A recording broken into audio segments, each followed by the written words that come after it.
What is going on? Jean-Marc Reddick here. And today we're going to be talking about medical research, in particular, research while you're in medical school. And I don't mean MD, PhD, or DO PhD research. I mean doing research while you are a medical school student and how it can help distinguish you while you're applying for residency and your future career. And why you may want to consider getting involved in certain types of research over others, and all of the different other components that go into accomplishing and finishing up a research project that's actually going to be worthwhile. So I have my good friend here, Patrick Lawrence, and Patrick was the senior research program coordinator at UT Austin for a number of years. And so he is my go-to guy when it comes to research and everything medical. And so I'm going to let Patrick talk a bit about himself, a little bit about his experience, thus far before coming into medical school. And then we're just going to, have an open conversation about research as well. So, Patrick. Yes. So my name is Patrick. I graduated from UT Austin in 2015, so quite a number of years back, but hook 'em forever. And yes, so my path to med school is a little bit non-traditional. I always knew I wanted to go to med school, but I knew I wanted to work for a couple of years before starting med school. Wanted a little bit of a break after undergrad. So I worked a sort of an entry-level job at a phase 1 pharmaceutical research company in Austin for a little under a year. And then I actually got the opportunity to work in clinical research at Dell Medical School at UT Austin. And primarily it was with the neurology and emergency medicine departments in the Stroke Institute. So a lot of prospective and a couple retrospective trials looking at ischemic and hemorrhagic strokes. And I worked there for 5 years before starting here at TCOM. And it was a great opportunity to learn so much more about the research that goes on in the hospital. I feel like in undergrad and even in med school, there's sort of a misconception about research being just strictly bench research, or that being the sort of the lion's share of research you see in medicine, when in reality there's a whole gigantic field of clinical research out there with just a myriad of different opportunities to get involved. And it's certainly not a path you need to take if you're wanting to be a researcher. You don't need to go into a research career before starting medical school. In fact, I advise against it. Obviously medical school is hard 4 years. You have to do residency as well. So and there's plenty of research opportunities that we're going to talk about that you get to do when you're actually in medical school. But it was a great exposure, great experience for me. I learned a lot. Certainly grew as an individual and as a professional through that experience. And it's given me an inspiration to continue working in research through medical school. And I certainly envision that in my career as a future doctor. So let's see, where should we start? So with talking about the importance of research, and to the point that we're looking at when it comes to medical school students, why should a medical school student take research seriously and actually pursue research opportunities while they are going through school? Yeah, and I think that's a great place to start. Research it's important for a number of factors. Obviously, if you're looking at doing, let's say, a competitive specialty like neurosurgery, orthopedic surgery, dermatology, you're talking about competing against, obviously, the cream of the crop when it comes time to apply to those fields. And they're going to have all of the top grades. You could ace, all of your preclinical grades and ace all your clinical rotations, and that's very important. I mean, you don't have to ace everything, but it's important to do well academically. But you're going to be going up against hundreds of other applicants for the same spots that have all done well academically. So research is a great way to sort of show that, hey, not only am I good in the classroom, not only did I do what I needed to do to show that I've got the chops to do a competitive field, but I've also taken the time to really read up on what's going on in the field, what's important, what are some unanswered questions, because you'd be surprised in a lot of different aspects of medicine, a lot of different fields of medicine, what's current standard care is either based on just sort of weak levels of evidence. There's depending on which national association you're talking about, like the American Heart Association for cardiology and neurology for strokes, they release guidelines like every 2 years saying, okay, in these cases, this is how you should treat these patients. And you can read up on those. And a lot of those recommendations are based on like very low levels of evidence. So understanding that and taking the time to be like, we'll talk about getting plugged in with mentors later on, but it just shows that you're not only are you academically competent, it shows that you're productive, and it shows that you understand some of the troubles in the field that need to be addressed.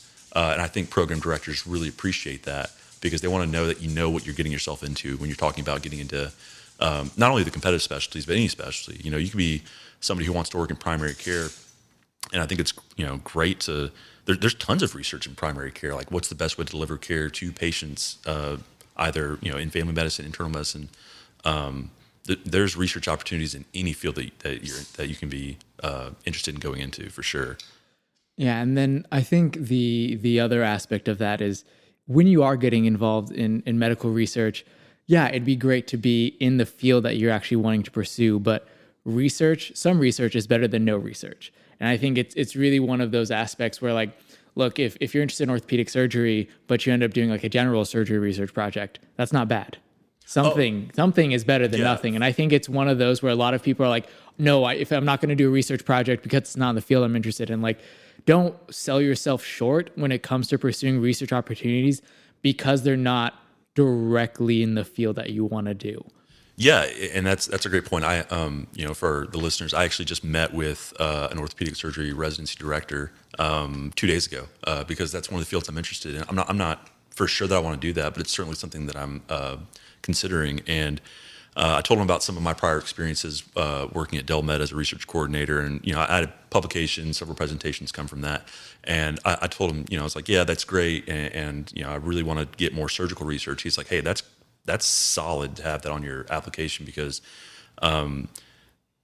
doing any research, it shows again that you're productive. It shows that you're contributing to something that actually is publication worthy or even presentation worthy.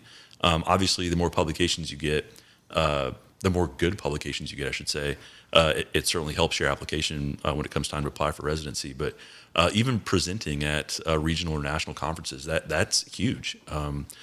And again, it shows that you're able to help contribute to a team of individuals who are already in the field and get their work that they've been working on kind of to that finish line where it's publication or presentation worthy. So even though I don't necessarily see myself going into neurology for stroke, the fact that I was able to be a productive member of that team to get a lot of research kind of cranked out, program directors are going to look kindly upon that. So as a medical student, you could be interested in orthopedics at first, but you decide later on you want to be going just maybe the general surgery route, or you don't even want to do a surgical specialty, and you decide, I'd rather go like internal med and do like one of the internal med subspecialties. Those fields look at research very highly as well, and that's going to help you land, say a residency at a competitive academic program, because you could be interested in family medicine or just internal medicine. But if you want to land that at, say, like UT Southwestern in Dallas is just like a regional example for us. That's a global powerhouse for research. You're not going to be able to land that with just zero research on your application. So, and that's where getting involved in something is much better than stopping and keep selling yourself short from doing a research opportunity because it's not in the field you're interested in. And so, as we talk about research, and as you mentioned earlier, there are so many different avenues that you can pursue with research, being clinical research, translational, bench work. And so what kind of research can a medical student realistically get involved in while they are in school, maybe during the summer, while they're in breaks, or while they're actually in classes, that's going to be realistic to maintain, while they're going through didactics, and also be able to juggle, but still make something productive of their time that they are? Yeah, that's a good question. I think sort of to address that chronologically, when you're first starting medical school, it's important to just kind of get your feet under you. It's a huge transition, whether you're like me coming in from a career that you did previously, or if you're somebody who's just fresh out of undergrad and you're going straight into medical school. It's a completely different animal. So probably one of the biggest pieces of advice that I can give overall for research is that it doesn't matter if you crank out 20 publications by the time you apply for residency. If you are sort of on the bottom 50% of your class when it comes to how you did academically, it's not going to help you if you're trying to land a competitive specialty. So first and foremost, make sure you're doing well in your coursework. Don't stretch yourself too thin just trying to find those opportunities. So that's the biggest thing. But obviously, you do need to start looking at those at some point. And when you're in your first year, like I said, try to establish a routine early on. Try to make sure you're doing well. Obviously, meet and make friends, because those are friends that are going to be there for you through all the hard times of med school, and Trauma bonding. trauma bonding for sure. And those are friends you're going to have for the rest of your life. So get that first. But once you start looking for those research opportunities, a lot of it is going to be mentor based. It's going to be, finding a mentor, perhaps in the classroom, because, one way that med school is different than undergrad is you go through one course at a time, and you might have 10 different professors that teach something about that course because they're experts at your school about that particular micro topic within your neurology block. You might have 5 different people teaching your neurology course. So if you find that, I'm particularly interested either in this topic or in this sort of category, and your professors will tell you about the research that they've either done historically or that they're doing currently. And you can always reach out to them and say, hey, I'm student doctor so-and-so. I found this topic that you discussed really interesting, or the research that you do on campus is really interesting. Can I, come in and meet with you to discuss it? And, are you looking for students to help work in your lab? Because oftentimes they are. So that's a great way to get involved, because they might be working in a variety of ways. Like we have here at TCOM a couple of cardiology researchers, and they do bench research here on campus in animal models, like in pigs and things like that. So that's sort of an example of, and they're a PhD, so they're not a MD or DO, but they're just a PhD that teaches some of our cardiac stuff, and they do really interesting research. So I think on that note, typically when you find someone that is in your, like on campus, they understand your schedule and they understand your time limitations, because, for example, like in my master's, when I did research, it was a full-time thing. You were there 40 hours a week plus doing research. And so the expectation for you is much different than doing research in medical school. And I think when you're going to approach these faculty, they understand that you're first and foremost a student and that you only have X number of hours to give. And so they're not going to get upset or start to expect more out of you because the first thing they realize, like, yeah, this person's a medical school student. So like, I'm going to give them something that's more digestible as far as a project goes, or it's going to take a little bit longer of time because like they understand your time limitations, but they're not going to expect you to be there 40 plus hours a week on top of doing your didactics, because that's obviously not going to happen. Yeah. So you'll find that in any given faculty member's lab, if they're doing research, they're going to have multiple med students because they're going to understand that you're not a postdoc PhD working in the lab. You're not going to have 50, 60 hours a week to dedicate to their project. So, that's a good way to get involved. And especially if you have classmates and friends that are interested in similar topics, you might have multiple friends or peers working in the same lab, working on the same project. And we'll talk a little bit more about that later on about, collaborating with your peers on projects that are more down the road. But so now discussing the differences between bench work, translational research, and then case study. So what do those look like, and what can you expect if you're doing, either one of those respective research kind of projects? Yeah, so those are kind of the three big bubbles, if you will, of medical research. It's bench research, translational research, and clinical research. And you can kind of see the progression of what those actually are alluding to. So bench research is sort of your, you're working like in a lab. You might be looking at molecular research under the microscope, things like that. Is anything you've seen in a movie that looks like they're doing research? Yeah, exactly. That's bench work. Your lab coat, goggles, things are exploding in the background, things like that. Hopefully not exploding, but Titrations and all that fun yeah. stuff. So that's more of your bench research, things that are like sort of in the lab. You're not looking at patients. That's kind of where a lot of medical innovation begins. New molecules get developed that might be efficacious in treating different types of disease. Like that's when you're really, it's very de novo. It's kind of where it all starts for pretty much. Exceptionally controlled. Yeah. So you might find that a lot at your medical school, or you may not, because some schools they might have more robust molecular research departments than others, and things like that. And it's not all about molecules and stuff. Like I mentioned earlier, we have a cardiac professor who he does bench research, but it's on large animal models for coronary blood flow. So that might be something that you get involved in, and that can be a really cool opportunity. Translational research is more it's sort of a newer phenomenon. It's kind of become its own field within the last 15, 20 years, which in the grand scheme of things is relatively new. But it's about researching more optimal ways to translate what the discoveries are in the lab to the patients at the bedside.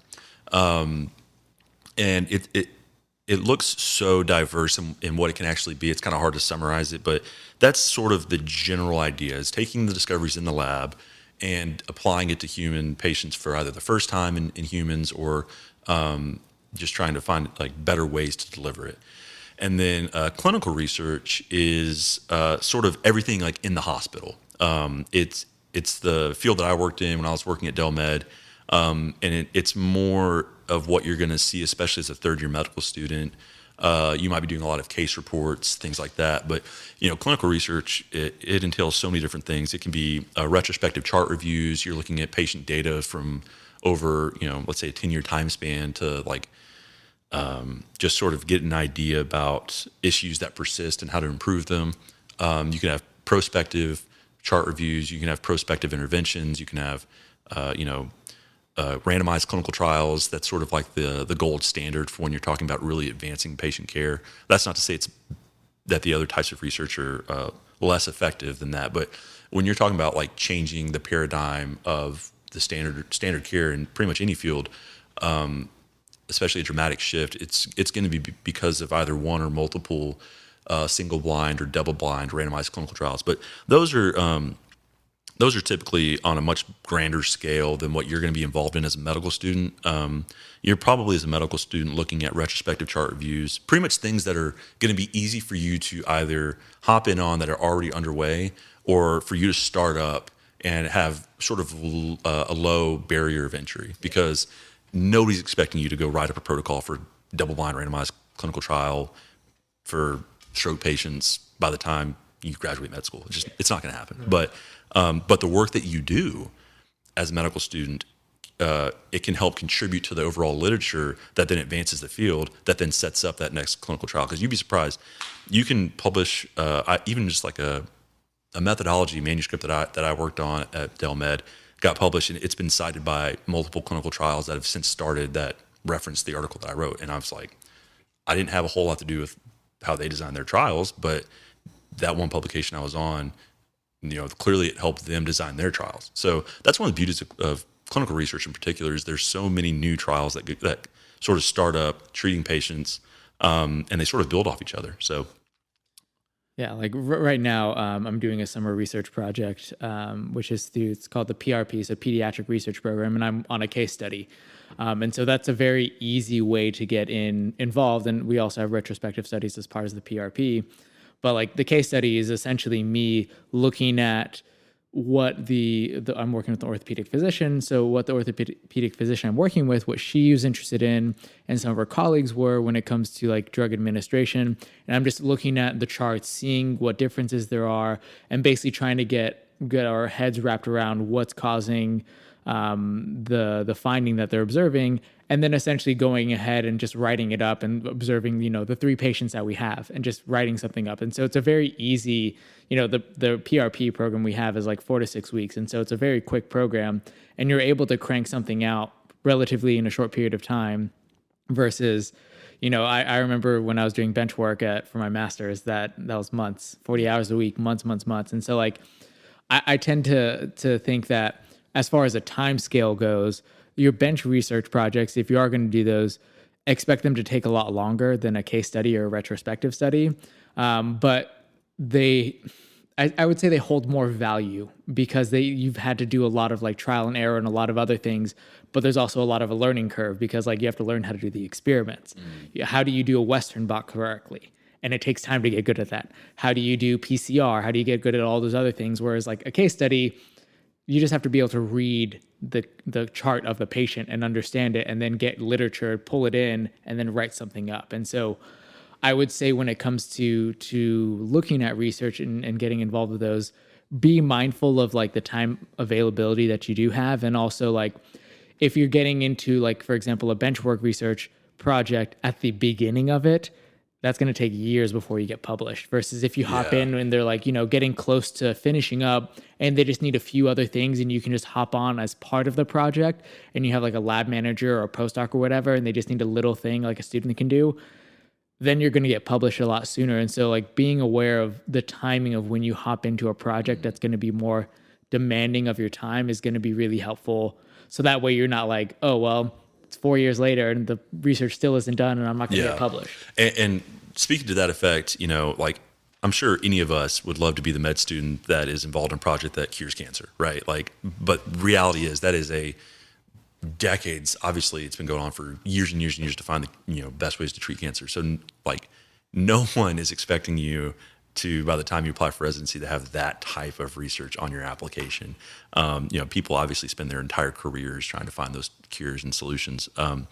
And speaking to that, yes, med school is 4 years, but you apply to residency at the end of your third year. So in reality, you don't really have 4 years to get all the research that you might want to have on your application. You really have 3 years.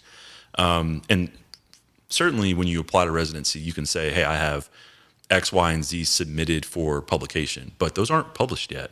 And those help, but if you're really trying to stack up your application to be as proliferative as possible, you really have 3 years to get all this work that you're trying to get done published in that amount of time. So, don't take on projects that are going to take forever to either get initiated. We'll talk briefly about like what it looks like to actually get a project initiated. Most times as med students, you're probably going to be joining a project that's already in motion, but they might hand you a project and say, hey, this is an idea we have. It shouldn't take too long. You're going to be the one that initiates it, does the data collection, and you're going to work with, let's say at the hospital, they have sort of a data coordinator that's going to help you sort of analyze that, because they're not expecting you to be a biostatistician as well to create all this research on your own. So certainly there's a balance of quality and quantity.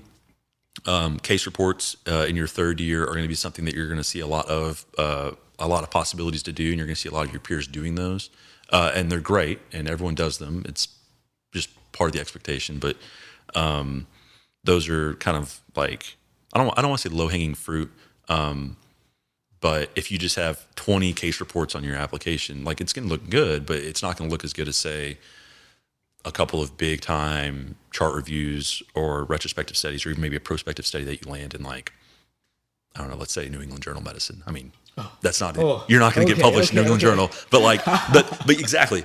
Like, let's say a residency director is reviewing applications and they see that you're like a third or fourth author on like a New England Journal publication. They're going to be like, wow, like that's impressive. You may not have 20 case reports, but like there's a balance between quality and quantity. That's what we're considering like impact factor of a journal. Yeah. And that's like New England Journal of Medicine, bio, like molecules. Yeah, like, yeah. we're like, and by all means, don't think that like you, in a class of 200, we probably have maybe one person that's gotten published in like a Nature or a Science or something like that. So don't think that that's like the expectation. But certainly, like when you talk about like orthopedic surgery, when you're talking about like the Journal of like Foot and Ankle Surgery, Journal of Hip and Knee Surgery, those are big time article or journals that professionals in that field, they read up on that constantly, because that is advancing the treatment of those types of patients. So if you have a publication in those, and even if you're a second, third, or fourth author, like that's impressive. And that's like the type of work that if you're able to get plugged in on early as a first or even second year med student, that's going to pay dividends down the road for sure.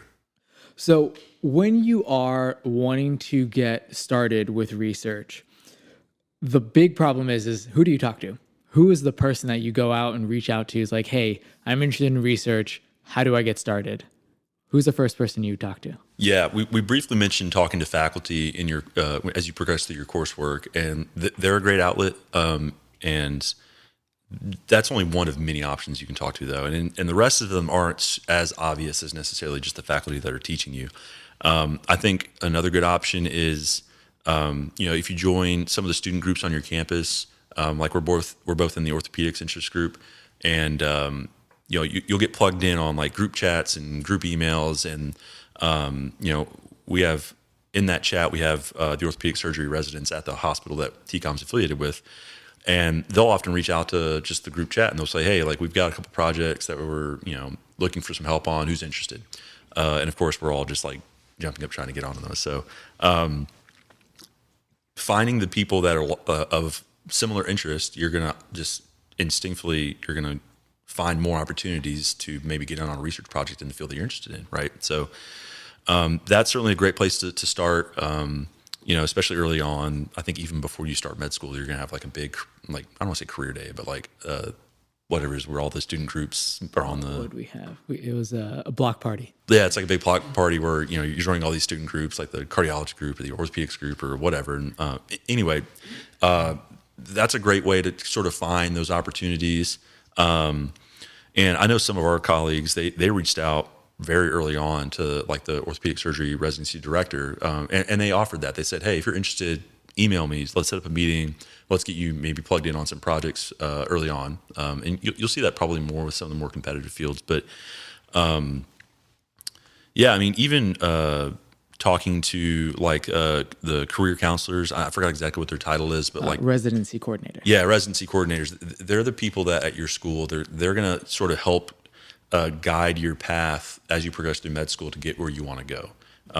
Certainly certain schools have a focus on primary care or focus on family medicine, and you're going to see a lot of your colleagues go into that. And that's fantastic. And like I said earlier, even those fields, there's going to be tons of research opportunities, but they want to make sure that you're doing what you need to do to get where you want to go. So yeah, I think the important note on them is they know historically how many publications or how many research activities, not just publications, research activities you need, grades you need, basically like the overall credentials that you need to be competitive applying into, orthopedics, ENT, neurology, all of those other competitive specialties.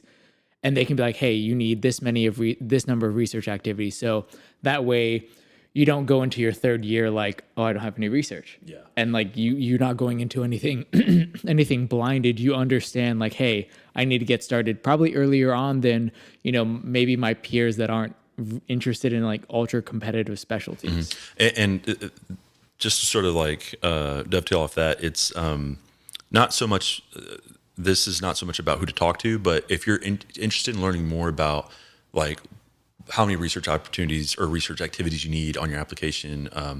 If you Google the NRMP charting outcomes, that's essentially the report that gets generated every year after the match.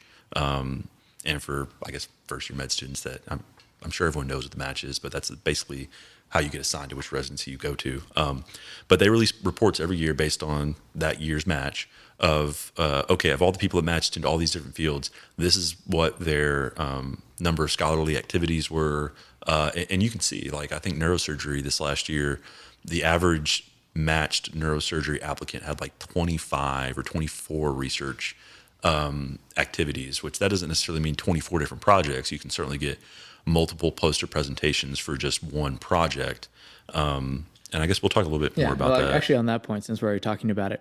So I think often, I remember this was one thing when we started is like, you think research activities, I need 13 research activities. Like, how the hell am I going to get 13 research activities when I'm a first year in medical school and like I only have X number of years to do it? A research activity doesn't mean a paper or publication. A research activity, like you're saying, a poster. It can be a podium presentation. You'll have local like conferences. You can present the same poster or like alterations to that poster 3 different times, and those count for 3 separate research activities. And so like you could have one project that could produce up to like 5 research activities and you just had one project that you just not necessarily milked, but you used that to your advantage to get multiple different activities out of it. And so research activities is much different than publications. Yeah, yeah. So, and those sort of things like posters and podium presentations for a project, those are great things to kind of help you prepare for your manuscript submission when you try to actually get published in any particular journal that you're shooting for. Not that they look at your presentations, but it sort of refines sort of how you look at obviously your results, because you can start doing presentations on a project that you've done even before you've completed the project. I'm not saying that you should, but it's certainly not unheard of, where you might have preliminary results, because depending on the type of project, you might have 100 different data fields that you're mining from every chart that you're looking at. So, and there's a lot of analysis that goes into that. You might have, like I mentioned earlier, there's gonna be like a data coordinator that's gonna help you, or a biostatistician that's gonna help you crunch those results. But there's like superficial results that you can look at, and you can present those in a poster, in a podium, and that's all great, because anything you can do to sort of expand on the work that you're doing, it's going to help you stand out more. It's going to show that you're a productive contributor for a research project. So, yeah, the research activities and publications, they look slightly different in your residency applications, but point being, the more you have, the better it looks. But at the same time, quality is very important as well. So you want to have a good balance of quality and quantity when it comes to that, because they're not just going to look at the number you have. Residency directors will look at like what the actual research you've done is. They're not just going to be like, oh, this person's got 50. Oh man, they must be the most prolific researcher and medical student I've ever seen. No, they're not going to say that. Obviously, 50 is extraordinarily high, but and you're not probably going to hit that. But yeah, and I think on that note, is no matter the number of research activities that you have, when you go to like a residency interview or when someone asks you about it, it's important to be able to speak upon that research like you actually know it. That's such a good point, because if you were just like sort of last person on the boat for 20 different projects and you thought that was a good idea, they're going to ask you about it, and if you have a dumb look on your face like, what project? Like, what are you talking about? Or if you can't speak more than just superficial level on that, they're going to shut your folder. They're going to be like, thank you for coming. Have a nice day. And you're going to pretty much screwed up your chance at least that program's. Yeah. And that's where like it is so important to actually understand what you're getting involved with and what you're doing. And because I think, like you were mentioning, it can be detrimental to your well-being in the sense of a residency application if you are just not doing your due diligence and actually understanding what you're researching, because so often it's way too easy to be on a project and just like do the bare minimum and not understand it. Yeah.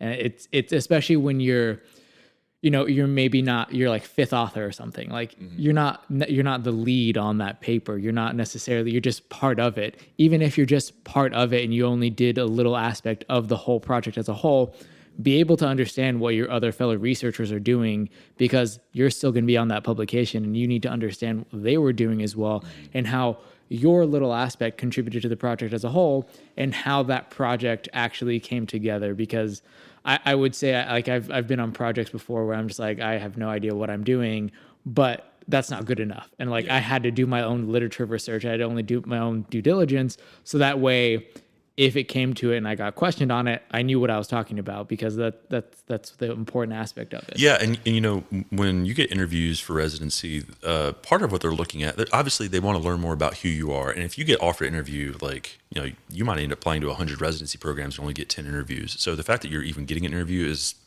I don't want to say like that's what you need to shoot for, because obviously you need interviews to match, but that's a great accomplishment. And they narrowed you down to, you know, out of a massive pool of applicants, you're one of the people getting interviewed at their program. They want to learn more about who you are as a person, and who you are and what your aspirations are in medicine. So, you know, ideally, and this isn't the case with everybody, no one's saying that you have to have a research project that inspires you to pursue like a particular aspect in medicine. But, you know, if it does, they're going to want to know that. And if like you're involved on a project or a string of projects that just really inspires you about what you want to do with your career, you need to speak intelligently about those topics, because they need to see, you know, does this person, A, do they know what they're talking about? B, is this actually important to them? You know, what are they going to bring to my residency program? Is this something that they're actually going to be continuing in their career, or are they just doing it to check boxes to get into my program? Those are all important. In certain programs, they have some are going to have a stronger emphasis on research as a resident than others, and that's certainly something you need to look into when you apply to residency. If you're not into research, you don't want to apply to a research powerhouse that's going to expect you to crank out research. And the opposite of that, if you really are passionate about becoming a strong researcher as a doctor, you need to look at programs that are going to help support and nourish that desire to develop you into that over the course of residency. So, kind of going back though to understanding what the research you do in medical school is, that's so important, because it's going to look so bad if you don't know when you're asked about it. Yeah, no, I 100% agree. And I think, when you are getting connected with a project, either from talking to one of your professors, residency coordinator, or director, or even the research director at your institution as a whole, it's really important that you're forthcoming with them and what you're expecting, what you're wanting to get out of it, and also how you can contribute to those projects. So I think, when you are starting a project, it's important to understand not just that you're trying to check a box, but how is this going to further my career? How am I going to contribute to my overall application as a whole? Because when you think of it as something that's going to contribute to your, long-term career, rather than I'm just doing this because I need to do this, I think you're going to get a lot more out of the research that you're participating in, because it's very easy to just like, oh, I need to do this. Oh, I need to do this. Oh, I need to be competitive in this specialty. And so, when you do something like that and be able to speak about it to a very intelligible level, it goes much, much further with not just the peers that you speak to it with, but also for yourself as well. And I think that's... Yeah. And one thing to tack onto that, depending on which field you go into, letters of recommendation have varying degrees of importance. They're not typically the most important thing, or even in the top 2 or 3 things. But I would say a bad letter, it does much more bad for you than a just a good letter. A bad letter will sink your application. The perfect letter is not going to make your application, but it certainly helps. So like, regardless of what field you go into, like we're both interested in orthopedic surgery or some type of surgical field, but regardless of what field you go into, let's say you get involved on a research project, either handed to you by the program director of the field that you're interested in. Like let's say neurology. Let's say you have a neurology residency program that your school is affiliated with, and you've met with that program director, and either they hand you a project or one of their colleagues hands you a project to either get started on your own or sort of contributing on. If you are the student that helps either get that research, that stall done, or better yet, if you're the one that they hand a blank project to and you're the one that pretty much nails that project and you crank it out and it's publication worthy within like a year, that's going to lead to like a very good letter of recommendation, because they have, different fields. They have sort of like standard formatting for the type of letter that somebody's going to write for you.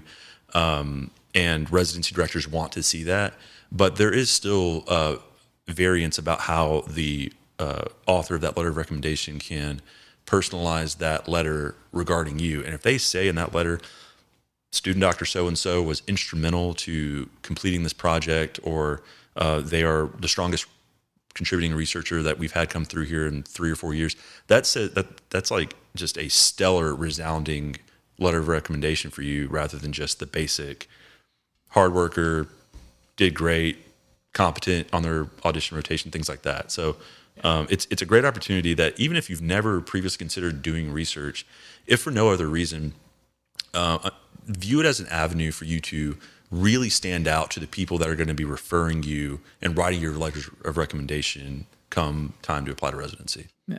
And I think that's another aspect that, being involved in a research project, because you have a PI and you're going to work with them much more intimately than, like, just say, for example, if you had a cool person that you did your rotation with for a month, and like, oh, this is the program coordinator for this program I was with a month, and I never saw that person. That person never saw me. They don't know who I am. They just like have heard from other residents that I'm a good rotator.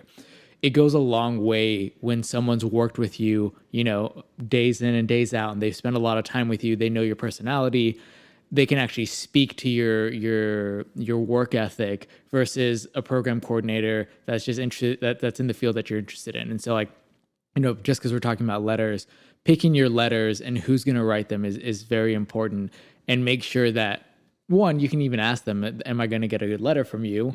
But like, also make sure that like you're doing your due diligence to earn that letter.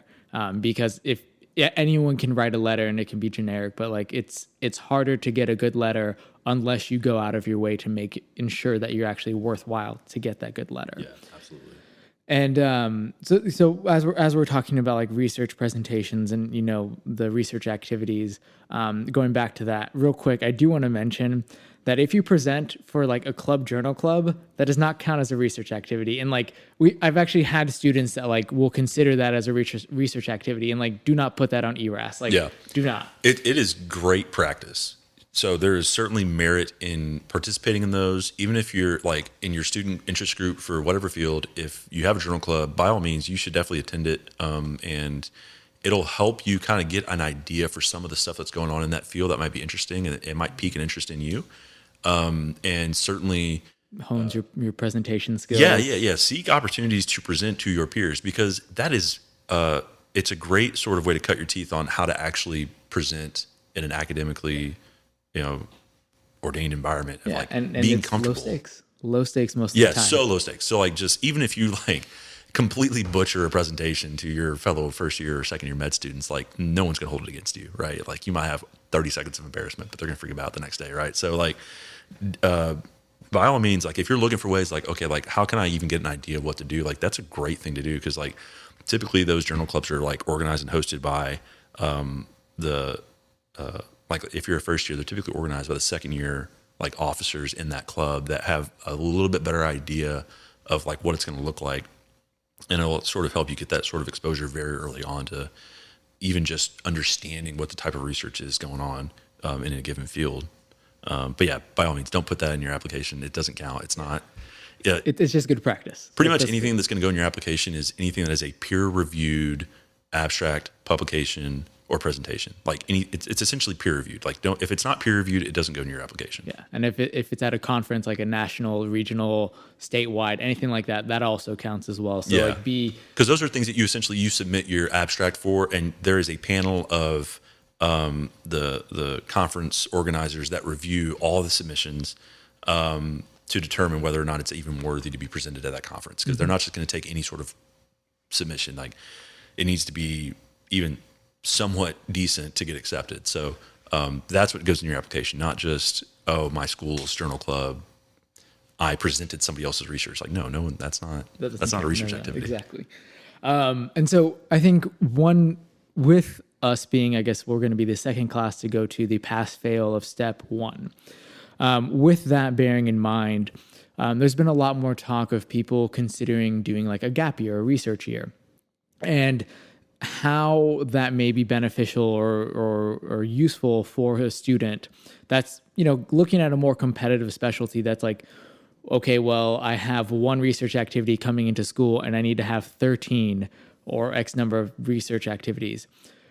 When would that be a good idea to consider potentially taking a gap year to actually utilize that to actually start cranking out those numbers? Yeah. So my opinion, and again, I'm just a guy that just finished up his first year med school. By all means, this is not the sacred word to just take it at its face value. But my understanding, based on my experiences of both professionally working with people in the realm and based on my discussions with residency directors,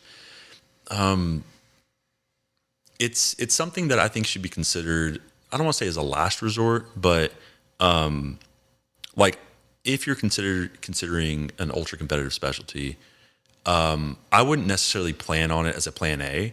I think it's something that you need to consider. Let's say you either had a revelation later on in medical school that you really wanted to do, say, neurosurgery, but you have no neurosurgery research by the end of your second year, and those successfully matched applicants in neurosurgery have like 25 research activities. You're not going to get that done in your third year.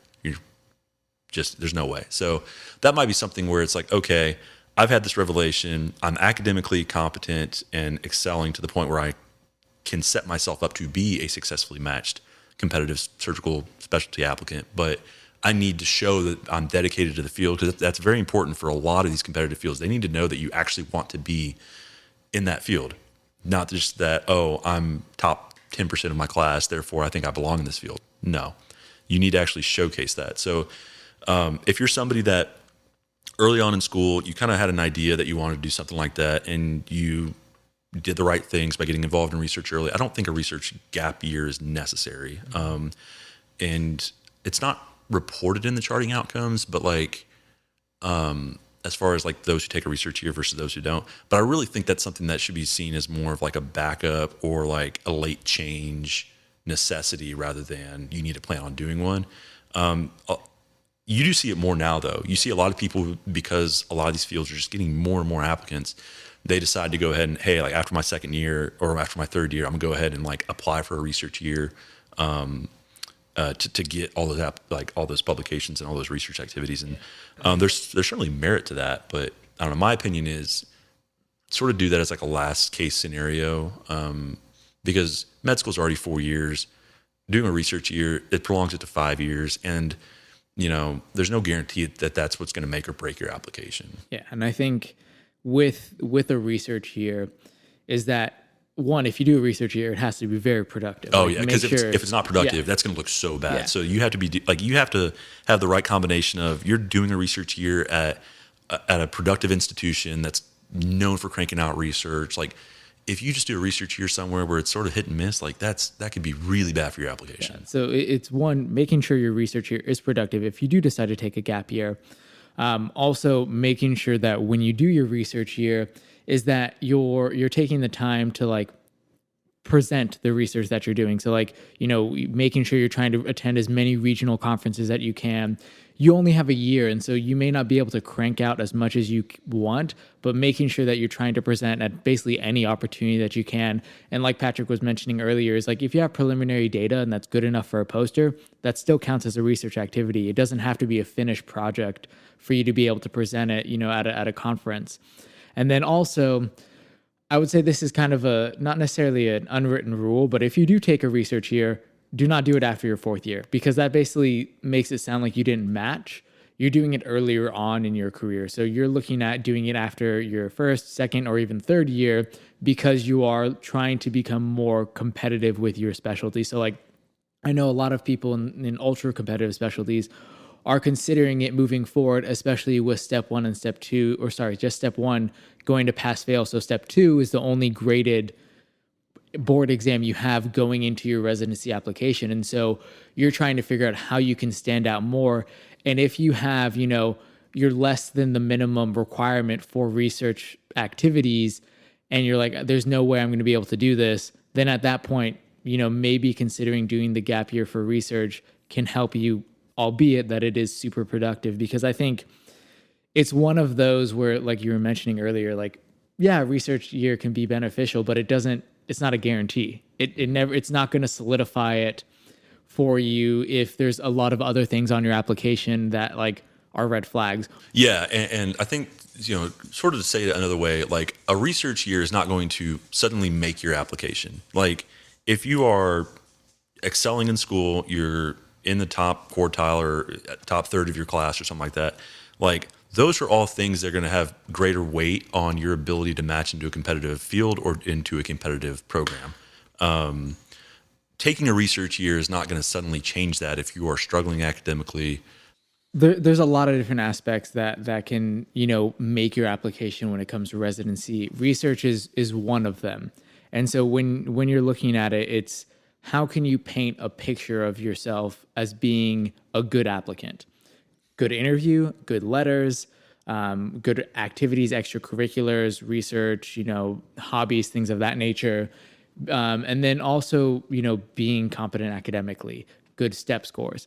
And so I think when it comes to research, taking in mind that you're trying to, yes, you are trying to fit boxes and you are trying to get those numbers cranked out, but you are trying to make sure that you're painting this, full picture of yourself as, I'm someone that's devoting my time to not just my academics in the sense of like just didactic coursework.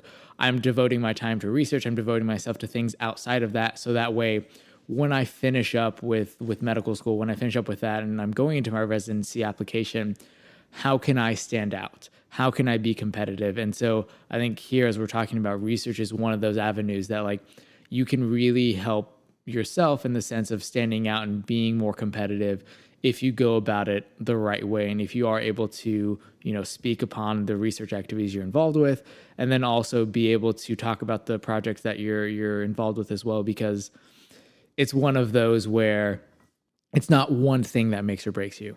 It's the culmination of all these different aspects of your application that are really going to help set you apart when it comes to being a very competitive applicant. Yeah, for sure. Like we've talked about, make sure you're doing what you need to do in the classroom. Make sure that you're not obviously failing anything, but you need to be like, yes, there's going to be average medical students, there's going to be average doctors, but you don't want to strive to be average, right? Like it's okay if you're around the middle, like first year through, and you're just kind of figuring out medical school. So long as you're striving to do as well as you can in the classroom and you have those results, that's going to carry you a long way. But obviously when it comes time to apply to residency, depending on what field you go into and what programs you're shooting for, you're going to have a lot of really gifted applicants that you're competing against for those spots. So that's where I think research it's a beautiful opportunity, because not only are you showing commitment to a field, you're showing that you work well with others, you play well with others. Like personality is a huge thing when it comes to interviews and people liking you, because especially at any given program that, like say you do your audition rotation at, like they are evaluating you both to potentially write a letter of recommendation for you, but they're also looking at you as somebody that they're going to be working with for the next 3 to 7 years. And but for the places that you don't audition at, because you only have like, depending on your school, you may only have like 4 to 6 audition rotations. Well, some of them, I know during COVID, some of them limited you to 1. Yeah, exactly. So like you're not going to have the opportunity to showcase yourself to every program you apply to, because you're going to apply to probably over 50 different residency programs, and you can only audition at a handful. Obviously, you want to try and get interviews at places that you didn't audition at. So that's one way that they're going to look at research, and they're going to say, hey, like this is somebody who shows that they're interested. It shows that they worked well with their colleagues at your institution, because especially some of these smaller fields, people know each other. And if you're at so-and-so school and you worked under so-and-so, Dr. So-and-so, that carries a lot of weight in that field. When you apply to other programs within that field across the country, medicine is a remarkably small community. We think of it as being this massive beast with all these different fields, but you'd be shocked how many people know each other both within the same field and also across different fields, because medicine's all about IPE, interprofessional education, and teamwork. Yeah, and it's working with others, and you'll be shocked how far that will a productive project with a mentor at your institution is going to carry you when it comes time for people to evaluate you and apply to residency. Yeah, and it's one of those where starting earlier on is going to be more beneficial for you, because then you're not trying to play catch up, at the end of year 2, in the middle of year 3, when realistically you don't have the bandwidth and the availability in your schedule to take on big projects. Yeah, and for those of you that are either about to start med school, or if you're watching this as a first-year med student at some point, you're just delaying your study and you're like, I just want to find some inspiration, and just, you're watching this podcast or whatever. You may feel like it's overwhelming, because it is just, med school is just such a different animal than anything you've done before, that you're going to feel like, oh my God, like certainly I'll have more time later on. And you will to certain extents, but your priorities are going to shift over the course of your tenure in med school. So just because you might have a little bit more time in your 3rd year or 4th year, like cranking out research projects may not be your priority at that point. So again, do well academically, but kind of utilize the early part of your med school as the opportunity to find out what you're interested in, find inspirations for things you want to learn more about, and then get plugged in and find a mentor. That might be like the biggest piece of advice when it comes to how to become a productive researcher as a medical student. It's all about mentorship, because you can have all the passion and desire in the world to do research in med school, but if you can't get plugged in with the right mentor or the right person that can help nurture that and sort of show you how it works to become that, you're just going to kind of spin out your tires and you're not going to go anywhere. So, mentorship early on is very important as well. And for those of you out there, like if you're watching this and even if after this discussion, like you just don't have any interest in research, do something, because, like one of our faculty mentors at our school, like they say a lot about med school is just checking boxes. And even if you just have zero desire to be a researcher, that's fine. There's tons of great doctors out there that don't do a lick of research at all. And even if they did research in medical school, they don't do any research when they're actually in practice. But when it comes time to actually like finalize your residency application and that's what directors look at. They look at your application. They're not going to know you as a person. They're going to see what you look like on paper. They're going to be checking boxes. And if you have no interest in research, but you didn't do anything at all, you didn't check that box. And 1,000 other applicants to their program, they check that box. So, just do your due diligence to be as good of a medical student as you can, and just make sure you do as many things as you can that are going to get you to where you want to be. Oh, for sure. Because I think when you come to residency applications in medical school in general, everyone's competitive. Mm-hmm. Everyone, when they're doing their residency application, they're all going to be competitive.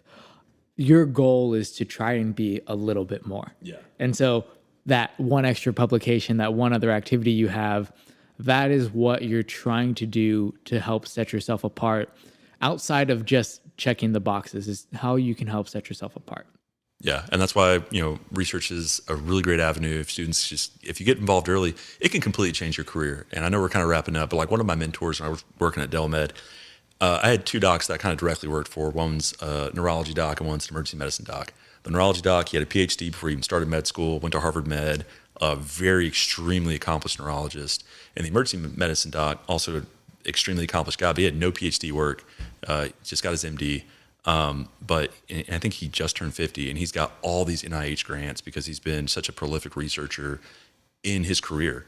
And, it can just open doors for you in ways that you can't possibly imagine at this point when you're just in your early 20s or, even if you're a non-traditional student in your late 20s or 30s, research it can completely transform your career, and you'll never know it if you never even jump into it. So try it out, do something. You'll check a box. Even if you never want to do research again, you at least check that box, but it might completely change the course of your medical school career and your career as a physician. Yeah. So on that note, thank you so much for watching and tuning in. That's going to be all we have today on medical school research. I know we've talked at length about all of this, and there's probably a lot of different things that we could be talking about. But if you haven't done so, go ahead, like the video, subscribe to the channel, and we will see you in the next one. A bientôt.